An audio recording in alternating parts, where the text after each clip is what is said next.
want you to take my yoke upon me and learn of me. The opportunity for sinner people, this is what he wants them to do. Take my yoke upon you, learn of me, for I am meek and lowly in heart, and ye shall find rest for your souls. Now, if you can point to somebody in this population of people that we're living in this world that don't need rest for their souls, I would love to meet them, I guess, for basically saying, well, you're the first one in my life that I've ever seen that don't need some rest for your soul. Because everybody, they sing a little song every once in a while, everybody's going through something. And I'll just tell you, if we got Jesus Christ, we can go through it with a whole lot better. But he is making an opportunity available to humanity to come. Just finally, he said, finally, just whosoever will. An opportunity that is made available for humanity, and they decline it. They turn it away. So this is how he concluded this. He said, I want you to take my yoke upon you. And he said, if you'll do this, you can find rest for your souls. He said, for my yoke is easy and my burden is light. You think about that, folks, the opportunity that Jesus Christ himself made this invitation to come to him and take his lifestyle upon the lifestyle that they're currently living. And when we do that, we can find out that there's going to be a peace. I don't know about you. We have, as Christian people that has been saved for a long time in our life, we still go through some problems and trouble, but they cannot take the peace out of my life whatsoever. The peace that we have got established in our life through Jesus Christ, they can't take it. Burdens and problems and troubles comes, and what do? When I have a problem, I have a situation, I take it straight to the Lord. Lay it down there. Lord, I need some help. I've got more on my burden's so heavy I can't carry it all. I need you to help me today, Lord. And he is faithful and just and truthful to do that very thing for us today. And I'll just tell you, the opportunity that he makes for humanity, it just overwhelms me that people can sit idly by and refuse an opportunity, an invitation of this magnitude. This is an invitation that he's making to come to him, because it's going to have some great results if you'll only yield yourself to it. And why does sinful people out there, I think us as pastors and ministers, we may need to change our format just a little bit. When I was a young sinner man, pastors and preachers and evangelists would get up and they would preach hell so hot that I was afraid of going to that place. You know what we preach today? We preach about how beautiful heaven is going to be, and there's not going to be nothing. It's just going to be a glorious place, and how great it is. And you know what has happened? The devil has deceived everybody to think that they're going there. They don't even, it seems like that there is a hell that even exists today simply because it's not made mention of. And I'll just tell you, if I can't put fear in sinner people's lives, but tell them that they need to shun this awful place called hell, then I'll just tell you, I need to change the format. I know it's great to preach and teach about how beautiful heaven is and what we're anticipating to get there, the sickness and the suffering and the pain. That's great to preach that, but it is not convincing the sinner people that they need to get out of that lifestyle that they're living. Simply because how many funerals have we been to lately that us as pastors and us as evangelists says that they've sprouted their wings. They've gone to a better place. Do you ever hear it mentioned that these people lived a terrible lifestyle? They was addicted to drugs. They was in a sinful life, and their results is going to be the consequences of what you're going to face if you don't change your life. So how do I need to change my message to get it across to people out there today that hell is a real place, folks? And I said the old preachers and evangelists would come and they would preach it. And I'll just tell you, we used to refer to this. You would leave out of the service and you felt like your face was red because they preached it so hot that you felt the results of it. To make you think that I want to shun that place. I've got access to get out of a place called that. But I'll just tell you, that place is real. It's not meant for humanity by no stretch of the imaginations. But the Bible tells me that it has had to enlarge its borders, its mouth, to receive the one just plunging into it. And I'll just tell you who hell was prepared for. Tells me that it was prepared for the devil and his followers, his angels that followed him out of heaven. But we have got so many people that has now then fallen into that same rank and into that role, and I think that the devil has done his best, and he's got positive results from it to deceive people, to tell them that they can live any way that they want to, and heaven is just waiting for you. It's just one prayer. It is a one prayer away. It's just one breath away. When you die, you're going to that better place. Folks, let me tell you, hell is there, and I don't want anybody to have to go and suffer the consequences of what it is. I want you to be aware that this availability, this invitation for you to come to the Lord is made available to all humanity. But they just sit there with their arms folded and just idly by. Unfortunate, folks, that we're seeing the results of what the devil has been able to deceive. He has deceived humanity to the point that this invitation that got made for you to come unto him is just being, maybe next time, not this time, Lord, but that invitation is continuing to be made available. This is how, and I said, when you look at the missed opportunity, when we turn down an invitation to go to any kind of event, I mean, there's a lot of things that happens in the world and takes place, and it's up to us individually to decide whether you want to go. I mean, we plan a little vacation trip every once in a while, and you decide whether that we want to go. We get invited to different events and, to go on different trips and different things, and that decision comes up, well, I don't think we'll go this time. And, maybe the next time or whatever. So the invitation is given there to us, and we have to make a decision on it.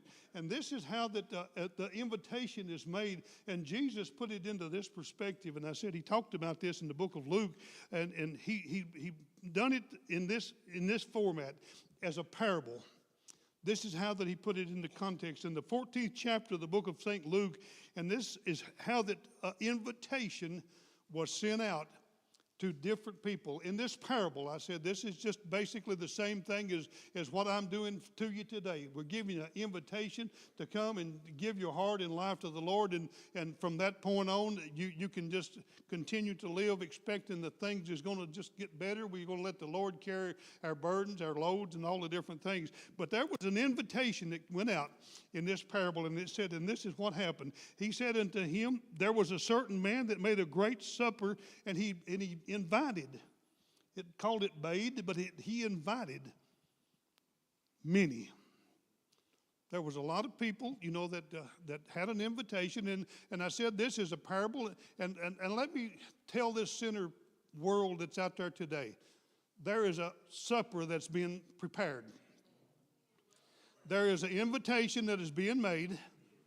And you can be like one of these people we're getting ready to read in here just in a little bit, or you can be one that is going to be excited and enthused about going to this great supper that was being prepared. But this is telling this parable into a context that Jesus is trying to get a point across about what sinner people decides to do about an invitation that is being made to them. And it's so unfortunate, but this is what happened in this invitation. And he said, and he sent his servants at supper time and said to them that were bidden come, all things are now ready. And we're getting ready to hear that trump of God sound too. That supper bell is about to ring for us. Come, everything is ready. When Jesus Christ makes all the arrangements up there, gets that table spread, and we're going to go to the marriage supper of the Lamb, and we're looking forward to that. But unfortunately, there was a lot of people that was bidden that declined it because they had other things that took priority Folks, this world is trying its best to get other things involved in people's lives that takes priority over giving your heart and life to Jesus Christ. We would love to, but we just ain't got time. If it wasn't for being so busy and having so much other stuff to do, we would love to come to church and be part of the congregations and all the different things. But the opportunity was made available to him. And this is what he said. And they all went out with one accord and began to make out of this. He said, come, all things are ready. And they all went with one accord, or one consent, beginning to make excuses. The first said unto him, I have bought a piece of ground, and I must needs to go and see it. I pray that you'll have me excused. Folks, I'll just tell you, at the end of this life, I don't care how much ground that you own. It'll all be, all that you would need out of it is, what is it, a 3x6 or whatever that they do? That's all the piece of ground that you're going to need when your life is over. And it's so unfortunate, but people puts priority in owning vast amounts of property, just so many different things.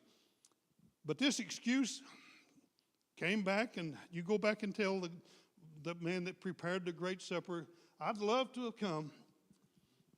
I'd like to work it into my schedule, but I bought that little piece of ground over there, and I've got to go out there and see that it's kind of do a little evaluation of it. So he put it into this perspective. And he said, I bought a piece of ground, and I must go needs and see it. I pray that you'll have me excused.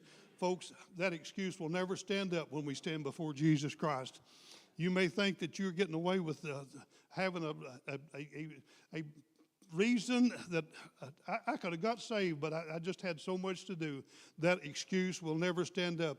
Buying this piece of ground will never stand up when he passed the opportunity up to come to that wedding, to that marriage supper, or that supper that was prepared for him. He said, I bought that piece of ground. I've got to go see about it. I've got to, I just pray that you'll have me excused. And I said, sounds like he might even have been a praying man. I pray that you'd have me excused. Tell the Lord, if it wasn't for this, I could have been there, but I've got to go take care of that. And there was another that said, I bought 5 yoke of oxen, and I go and prove them, and I pray thee, have me excused. Well, that was a good reason to miss your opportunity to come to this supper that was prepared for you. And I'll just tell you, we're trying to get a point across about how humanity, how sinner people is missing an opportunity. We're trying our best to tell people, just come. Just come. Invitation is made. Jesus is the one who gave us this permission to tell people to come. There's going to be a great supper that's going to be prepared, and you invite them to come. Just tell them to come. That's all they'll have to do. And when they come to this altar and cry out to the Lord and ask him to forgive them, he's going to be faithful and just to do it. And they will have I don't know about a front row seat, but they will have a seat at the table, to say the least, when this thing is all said and done. I've bought me 5 yoke of oxen, and if it wasn't for that, I certainly would have liked to have been there, but I've got so many things, just exactly what the devil is trying his best to get us to be so busy, so occupied, so many things going on in our life that we just ain't got time. I'd love to. Don't get me wrong. If it wasn't for having to go out there and prove that them old oxen is going to work for me come in the morning. So he said, this is what I'm going to do. I pray that you'll have me excused. Another one said that I have married a wife, and therefore I cannot come. And I don't understand all that. She could have come with him.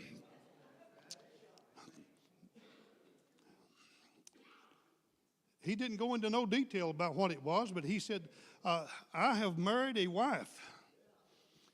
And not to have me excused, I can't come. Well, now he should have loaded her in the buggy and said, we can go together. This is a rare invitation that we've been invited to. Folks, I'll just tell you, for husbands and wives, neither one of you is coming to church. I'll encourage you, you just both of you come. The invitation is being made available for both of you. I have married a wife and I can't come. That'll never stand up. I'm just telling you, even though he told these servants that master sent out, and he said, you go tell them everything's ready. That supper is ready. You go tell them to come on. They're the ones that is bidden. They're the ones that was invited to come to this thing. I can't come. So that servant came and showed his Lord these things. And when the master of the house, being angry, said to his servants, I want you to go back out into the street. And folks, this is talking about all the people that has got the opportunity. You go back out there in the midst of this world. These people has declined and refused and turned down this great invitation that we're making, but I want my house to be filled. And this is how that he put it into perspective. When he came back, he said, I want you to do this. Being angry, said to his servants, go out quickly into the streets, the lanes of the city, and bring in hither the poor, the maimed, the halt, and the blind. And the servant said, Lord, it is done as thou hast commanded, and yet there's still room. So out of this, he invited, Brother Mike has already referred to this, Jesus is for everybody. The lame, the walk, the ones that had needs in their life. You go out and tell them that they're invited to come to this great supper too. So they went back out and they began to go into the streets and begin to tell people, there's a supper that's being prepared. And that supper is being prepared for us right now, folks. I'll just tell you, you make your decision. I want to go. I definitely want to go to that marriage supper that the Lord is preparing for us. And, you know, I don't know how that we'll be able to just sit there because it tells me that he's going to serve us. You know, I think that I would be the one that would be better in the role to go and get, you need anything else, Jesus, before I, sit down? So he's going to serve us, but still yet there was still room that was there. The poor and the maimed and the halt and the blind that was there. And the servant said, Lord, it is done as thou hast commanded, and yet there is still yet room. So he gave another invitation. This one was not an invitation. And folks, I think that maybe what we need to start doing with our family members that don't participate and come to church and give their heart and their life to the Lord. This was not an invitation that he sent out the next time. He said, I want you to go back out there. I want you to go back out there in the same places, and this is what I want you to do. He said, I don't want you to just invite them and tell them to come. I want you to compel them. Look at what the definition of that is. That is pretty much you force them. Don't give them that opportunity to say, no, I'm not going to go. You pretty much make it mandatory that you're going to send them people of your family. Come and go with us, please. And after the please don't work, take the next phase of it up. And this is how he said, the Lord said unto his servant, go out into the highways, the hedges, and compel them to come in that my house may be filled. For I say unto you that none of those that were bidden shall taste of my supper. Folks, that invitation that is being given to humanity that's out there in this lost and dying world is not going to get to go to that marriage supper. But this is where they're going to go. They're going to go to that place called hell. And I'll just tell you, they won't be all the benefits and the advantages that we try our best to convince people that this is where you need to go, where there'll be no more sickness, no more sorrow, no more pain, no more death. They're going to go to that place where they'll be weeping. They'll be wailing. There'll be gnashing of teeth there. That don't sound like a place that anybody would want to go, but that's where they're going to go. None of these people that turn down this opportunity is going to have the opportunity made available to them. They are not going to taste of that marriage supper of the Lamb because they refuse the opportunity that is there. You know, it's so unfortunate, but Jesus still yet, here we are 2,000 plus years after the crucifixion. Sinner people is still going on about their way, just going in to fro, just like they always was. But do you know that Jesus is still standing at that door knocking and pleading with humanity to let him come in and sup with them? It's so unfortunate, but they don't answer the door.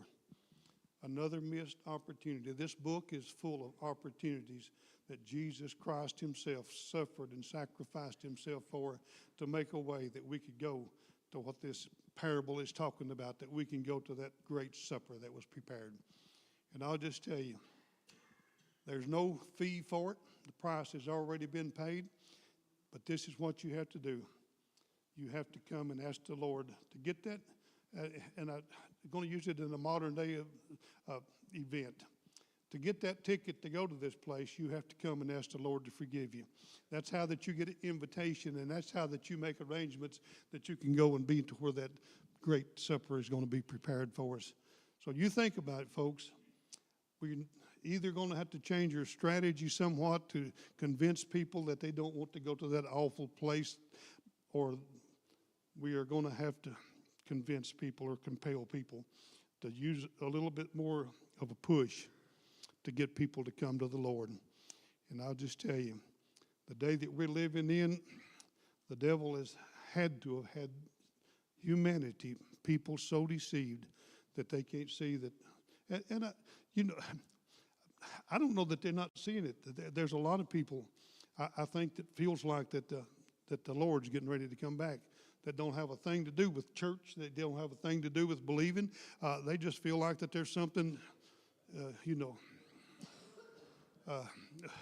and I think we would, and you could probably put this in two different contexts. They used to sing a song in church several years ago. I just feel like something good is about to happen. Well, I'll just tell you, the world today is just thinking, I just feel like something bad is about to happen. But I'll just tell you, for us that is saved, I think that I feel like something good about to happen also fits our application too, simply because we see that something bad is about to happen in this world today. So today, the invitation is still made available. Jesus is still standing at the door knocking. He's trying to get people to come to him. That's heavy laden, that's just got great burdens on them, and he'll lighten that load for you. But you'll have to make the decision for yourself, even though that we would love to be able to just come back there and just get you and lead you up here to this altar, and you come and bow down and call upon the name of the Lord. But that decision has to be made. If you don't have the Lord in your life in this house today, I'll just tell you, before you leave here, you can be invited to this marriage supper of the Lamb. And I'm going to give you the opportunity right now, and I'll tell you how do you do that. You come and cry out to the Lord and say, Lord, forgive me for all the things that I've done in my life. And he's faithful and just to do that very thing for you. So if you will, across the house today, we're going to give you an opportunity. And if you're not ready for this great supper that's being prepared, I'll just tell you, you need to make arrangements, because this invitation is